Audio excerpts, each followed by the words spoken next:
Full ready হয়ে এখন যাচ্ছি হচ্ছে রিসেপশনে যাব, মানে হচ্ছে কনে যাত্রী। তো এই যে আমাকে কেমন লাগছে কমেন্ট করে জানিও। আর খুব তাড়াতাড়ি গেট রেডিও দিচ্ছি। তো এই যে চলে এসেছি আমরা বিয়ে বাড়িতে, সেম হলেই রিসেপশনটাও হচ্ছে, যেহেতু ছেলের বাড়ি কাছেই।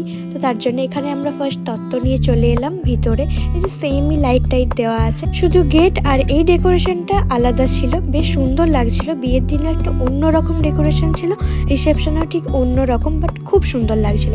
এই যে আমরা এখানে চলে এসেছি তত্ত্ব নিয়ে, এই জায়গাটায় রাখা হয়েছিল আগের দিন যেখানে ব্রাইড বসেছিল বিয়েতে, তো সেইখানেই। তো তারপর নিচে চলে এলাম হচ্ছে স্টার্টারে, দেখছিলাম কি কি আছে। তো ফার্স্ট এখানে ট্রাই করলাম মকটেল, সেকেন্ড হচ্ছে আমরা এখানে নিয়ে নিলাম হচ্ছে পকোড়া। আস্তে আস্তে খাবারগুলো তো খেয়ে নিতে হবে, তাই না?